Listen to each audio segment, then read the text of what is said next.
here we are with the Lexus, and I'm hoping you can see this. So here's the crank pulley. Here's the crank pulley. When I was going to put the new accessory belt on that goes around everything, I noticed that the crank pulley wobbles just a bit.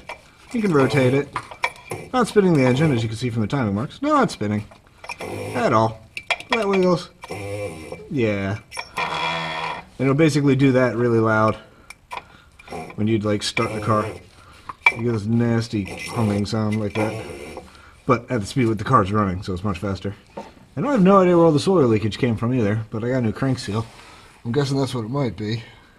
I don't know, but we're replacing all that stuff anyway, so it'll hopefully be good and clean. Might be the oil pan, so I might have to look in and doing that, which I was not hoping to have to do. But we'll see. I don't know how you get to the bolts in the back. But yeah, so that way you can see why I'm going through all this stuff. Ooh, that crank pulley's all nicked up too. Yeah, I noticed that the belt was kind of ripped. You see there's some nicks in the pulley there. So yeah, that's why the Lexus has been sitting. But it's finally getting the attention because I miss it so much. It's so much fun to drive. Alright, I gotta get back to work. Alright, so we're working on the Lexus. Been meaning to do more static from the radio. Let's kill that. Radio gets weird static from the headphone jack from time to time. And it goes, man, the whole time. Really annoying. And I don't want my videos to get pulled for music, so I turn it off for the time being. So, the Lexus had crank pulley failure. This pulley that goes onto the harmonic balancer with the rubber isolator. The rubber delaminated from the inside. It was spinning and causing nasty, nasty sounds. So, new one. Car needed timing belt, all that done anyway. So, I figured I'd do the whole thing all at the same time. Got it all apart. I did have oil leakage. I could see it on the oil pan, and it turns out I think it is from the cam seals, which is good. I'm replacing those as well as the crank seal. I believe it is those because before I cleaned all this, it was just covered all through here. And that, I think, is what dripped down to the oil pan. So I got all that cleaned up, just got the new water pump put on there. And while finishing up the water pump, I got everything on except the thermostat, which goes over here. And this is the main reason why I'm doing this video. I have the where'd the instructions go? I've got like 3 sets of instructions. Here we go. No, not that one. Not that one. Oh, it is the one over here. Okay. So, for installing the thermostat, we quote from the official manual. Installation. Place new thermostat in water inlet. Install a new gasket to the thermostat. Align the jiggle valve of the thermostat with the protrusion of the water inlet. Yes, I love how they do this. I know what it is. I just really like how they even call it out in the picture, jiggle valve. I need to put a sticker like in the area on the hood, be like jiggle valve here. That is awesome. I have a jiggle valve in the Lexus. Who would have thought the Lexus has a jiggle valve? I thought that was awesome. That made my morning. Lovely Saturday morning. Temperature's great. Short sleeves. Woohoo! All the other cars sitting out there. Maybe I'll wash the Miata today. I've been meaning to do that. In case I don't get the Lexus done, I'll wash the Miata. So we'll see what other interesting things I come up with. Working on the Lexus has definitely been interesting. It's a big engine in a small space. But it's not too bad. Mad props, though. Everything, as an engineer, everything is sealed with an O-ring. It's so much better that way. No gaskets. No. O-ring, clamp it down, it's sealed. That's why the LS engines were great, because they used O-rings and all that kind of style of seal for everything. And Toyota did it. I don't know if the 1JZ has it or not, but for this, it's fantastic. Now, one gripe. Okay, Toyota's electrical connectors are horrible. Usually you can figure out what button you got to hit to unclick it. That's not the problem. That's a problem with a lot of other ones. That's not a problem here. Most of these connectors, it's a 2004, so it's 13 years old. Most of these, the plastic is a really, really cheap quality. And through the engine getting hot and cold and heat cycling, the connectors, the little snaps that you press to pull off, they break. This one's for the coil. This one's for the coil.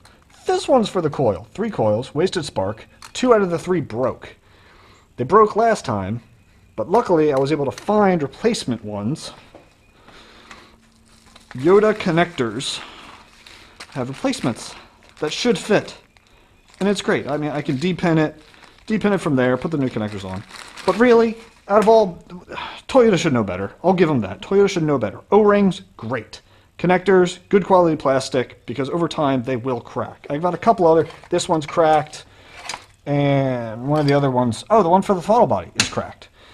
But luckily those I can zip tie in place so they don't come off and they're not critical. Where these are underneath the intake manifold, which goes over top the engine. Pain to get to, especially if they come off because the plastic cracked. Minor gripe. Other than that, kind of a mess to work on. But, we're getting there. Alright, we are back with another learning thing. I figured I'd give it a go. I've heard this. That light's probably killing the view here. There we go. Everyone's seen these. These are the thing, when you buy a paint can, they give you like 8 million of these along with stir sticks. Normally, this comes up and bends that way. I've heard people say this works great for removing like cam seals, crank seal, that kind of thing. Because you can scoop it in, pull it out. It's an extraordinarily soft steel? Yeah, it's steel. Extraordinarily soft. So it doesn't scratch your cams, doesn't scratch even the aluminum outer surface, it doesn't really scratch. I already did this one. I've now used it to pull this one out. This thing worked great. This one I bent, trying to get it to pop it out. I ended up bending it, but it didn't actually break. It's that, well, actually no, you can see some stress. You can see some crack right there. So it started to break. But I've got a couple of these. I did both of these cams, or I moved this one, just removed that one. I'll be doing the crank in a little bit. But it worked great. Obviously this one's kind of broken now, but I've got more. But overall, this has worked really well. I'm actually rather surprised. As I said, it was definitely leaking from these, and when I pulled this one off, both of them actually, they were like all plasticky because the rubber got that worn. And this one, actually, some of the plastic, or the rubber, was actually bonded to the top here when I pulled it off. So I had to get very time-consuming, but slowly with a razor blade, cleaned it all off, popped the new one on. So now I'm ready to pop this one on. Okay, so just popped off the crank seal down here. Another one that's a seal. You want to take your time, never force these things. But I grabbed another one of these paint opening things, and as I said, it worked amazingly easily. I got it, under the seal, got it around this way. Pulling by hand, I couldn't pull it hard enough. So I stuck this socket on the crank, and this was lined up kind of like that at that point. This was in the seal, was lined up like that. I stuck just an extension in there, used that to get some leverage to just pry it off, pry it back that way, and just pop the seal right out. Wow, that didn't come out even remotely correctly. Didn't even bend that. It's been fantastic. Huge fan of these. Got like 6 of them. I want to keep getting more because these things are awesome. You always got to do that. So I'm a fan so far. That's about it. Keep going. So another note on the IS here. This is actually IS / really any of the engines that are the 2JZ GE, the non-turbo. Actually, the turbo ones have it too. This goes over the cams like so, like that. But what's interesting is, this was used on the Turbo Supra. Turbo's over here, intake manifold over here. And when you look at the non-turbo ones, this sits here, and you've got this and this. Sits there, both sides, no caps, nothing. So when I first got the car, I was like, oh, well, that could be causing an issue. That's not, that should have a cap on it. Thinking it's a vacuum line or something. This side, same way, that should have a cap. And then I looked it up, and everyone's like, oh, no. Well, as you can see here, on the back side, since I have it off, this just goes around to the other side. Now what it is, on the 2JZ GTE, the ones with the turbos, The boost reference was on the intake manifold, like it should be, not on the compressor, intake manifold. And the boost reference went to here, which then went to there, and then back to your wastegates. So it's cool, they built it into that. It just looks funky on all the non-turbo stuff, because you just got, you know, little valve, or not valve, stem there, no caps. It looks like it should be a vacuum leak or something, but it's not. So no worries.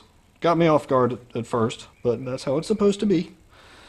So I'm going to keep going, put this on, new tensioners on, new crank seal, that's on, got to put this on, belt, and continue on. Unfortunately, I realize I won't be able to finish it today because I don't have the torque wrench to torque the crank bolt. Borrowing that from a friend who got one high enough to torque that. It's like 243 foot-pounds, I think. So I'm not going to finish it today, which is fine. It means I can take my time doing that. There's a lot of little things like redoing the valve cover gaskets, redoing these, as I said. So in the end, it'll be good. Take my time, make sure things are correct here, so I don't have to do it again. I really don't want to have to.